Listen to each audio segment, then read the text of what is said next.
Birla is declared elected as the Speaker of this House.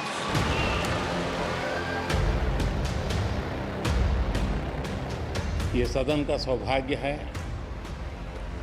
कि आप दूसरी बार इस आसन पर विराजमान हो रहे हैं। It is very important that the voice of the opposition is allowed to be represented in this house. Lok Sabha के अध्यक्ष के रूप में आप हर सांसद और हर दल को बराबरी का मौका और सम्मान देंगे। सर, हम लोग को बहुत खुशी है आपको पुनः इस चेयर पर देखकर। मैं आपको हृदय से बधाई देता हूं। भारत के इतिहास में 25 जून 1975 के उस दिन को हम हमेशा काले अध्याय के रूप में जाना जाएगा। ऐसे ही निंदा प्रस्ताव इमरजेंसी के ऊपर ओम बिरला साहब रखते हैं, तुरंत कांग्रेस के जो सदस्य हैं वो सारे खड़े हो जाते हैं, हो अल्लाह शुरू कर देते हैं कि ये अनडेमोक्रेटिक है, ये उचित नहीं है, काहे का इमरजेंसी, कौन सी इमरजेंसी, हाय हाय तौबा तौबा, सब शुरू हो जाती है।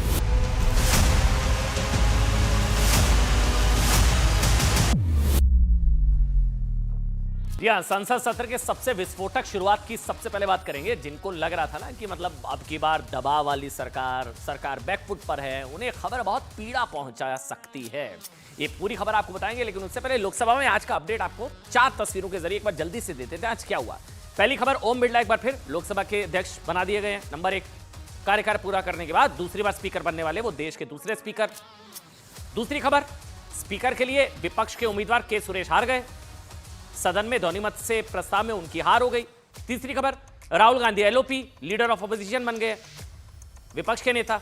चौथी ये पहला मौका है जब राहुल गांधी अपने राजनीतिक जीवन में कोई संवैधानिक पद पर है। चौथी खबर, लोकसभा में आपातकाल के विरोध में प्रस्ताव पास हो गया।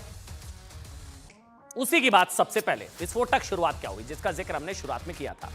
आज दरअसल स्पीकर चुने जाने के बाद ही संसद में भारत के संविधान पर काले अध्याय आपातकाल पर प्रस्ताव पारित कर दिया गया। 2 मिनट का मौन रखा गया, जो कांग्रेस के लिए परेशान करने वाला था। कांग्रेस उसका विरोध करे तो इसका मतलब होगा कि वो आपातकाल के साथ है। प्रस्ताव का विरोध तो आपातकाल के साथ ही हुए ना, तो अगर आप कांग्रेस फंस गई, कांग्रेस अगर इसका विरोध करती है प्रस्ताव का, तो मतलब वो आपातकाल के साथ है। और अगर संविधान की रक्षा के खिलाफ वो प्रस्ताव का साथ अगर वो देती है, अगर प्रस्ताव का साथ देती है और इंदिरा के फैसले का विरोध करना अब कांग्रेस के लिए राजनीतिक रूप से ठीक नहीं हुआ, इसलिए कांग्रेस ने हंगामा करना शुरू कर दिया। देश के संविधान को बंधक बनाकर जो आपातकाल 1975 में लागू किया गया, उसके विरोध में लोकसभा में जब प्रस्ताव पढ़ा जा रहा था तो हंगामा, विपक्ष, कांग्रेस। सुनाइए एक बार क्या हो रहा था वहां पर, सुनाइए। लगातार हंगामा होता रहा। भारत की पहचान पूरी दुनिया में लोकतंत्र की जननी के तौर पर है। भारत में हमेशा लोकतांत्रिक मूल्यों और वाद संवाद का समर्थन हुआ, हमेशा लोकतांत्रिक मूल्यों की सुरक्षा की। सोचिए, वही कांग्रेस है, विपक्ष है, जिससे इस वक्त संविधान खतरे में नजर आ रहा है। ये वही कांग्रेस और विपक्ष है जो आजकल संविधान बचाने के लिए उसकी कॉपी हाथ में लेकर चल रही है। संविधान हम बचाएंगे, आपातकाल को सही ठहराएंगे, आपातकाल के खिलाफ प्रस्ताव आएगा तो विरोध करेंगे, लेकिन संविधान हम बचाएंगे। संविधान पर हमला करके लगाए गए आपातकाल के विरोध में एक प्रस्ताव का साथ नहीं दे पाई कांग्रेस पार्टी। ये नहीं, ये वही कांग्रेस और विपक्ष है जो आपातकाल के विरोध में 2 मिनट का मौन रखने को तैयार नहीं। क्या हुआ जब स्पीकर ओम बिरला ने आपातकाल के विरोध में 2 मिनट का मौन रखने की अपील की, तो क्या हुआ वहां पर, वो दिखाइए भाई, सुनाइए एक बार। हम सब 2 मिनट का मौन रखते हैं।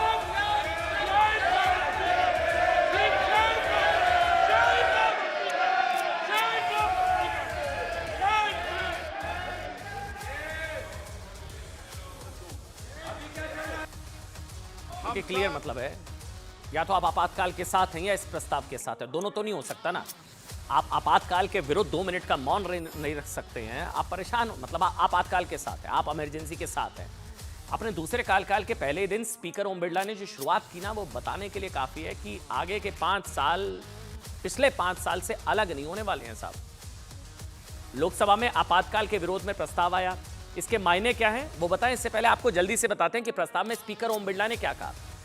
25 भारत जून के इतिहास में 25 जून 1975 के उस दिन को हम हमेशा काले अध्याय के रूप में जाना जाएगा। क्या प्रस्ताव किया? 25 जून 1975 भारत के इतिहास का सबसे काले अध्याय के रूप में जाना जाएगा। इसी दिन तत्कालीन प्रधानमंत्री इंदिरा गांधी ने देश में इमरजेंसी लगाई। बाबा साहेब अंबेडकर द्वारा निर्मित संविधान पर प्रचंड प्रहार किया गया था। श्रीमती इंदिरा गांधी द्वारा भारत पर तानाशाही थोप दी गई। भारत के लोकतांत्रिक मूल्यों को कुचला गया। अभिव्यक्ति की आजादी का गला घोट दिया गया। ये वो दौर था जब विपक्ष के नेताओं को जेलों में बंद कर दिया गया, पूरे देश को जेल खाना बना दिया गया था। ये सब संसद में हुआ है। ये प्रस्ताव पारित हो गया, इसका मतलब समझाऊंगा। इस काले कालखंड में ही संविधान में 38वां, 29वां, 40वां, 41वां, 42वां संशोधन किया गया।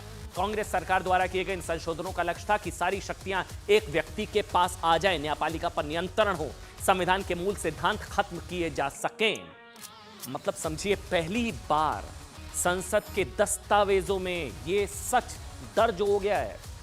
वो अब तक किताबों और बताया जाता था, मतलब बातचीत का हिस्सा था, वो रिकॉर्ड पर चला गया है। पार्लियामेंट के कांग्रेस पार्टी से लेकर आपातकाल के सारे किरदार अब संसद के रिकॉर्ड में दर्ज हो गए हैं। आपातकाल लगाने वालों से लेकर आपातकाल का समर्थन करने वाले सभी अब संसद के दस्तावेज में दर्ज हो गए हैं। मतलब संसद में दर्ज हो गया है कि इंदिरा गांधी ने देश में तानाशाही लागू की। संसद में दर्ज हो गया है कि कांग्रेस ने संविधान पर हमला किया। संसद में दर्ज हो गया है कि कांग्रेस ने न्यायपालिका को प्रभावहीन बना दिया। संसद में दर्ज हो गया है कि कांग्रेस ने मीडिया को खत्म किया और इंदिरा गांधी के क्रूर दमन का इतिहास भी संसद में दर्ज हो गया है। और इसी को लेकर कांग्रेस पार्टी काफी परेशान नजर आई। और आज के आपातकाल की जो इंडी गठबंधन में लगी है वो अलग से है, उसको लेकर अलग से दावा किया जा रहा है कि कांग्रेस इसके विरोध में थी।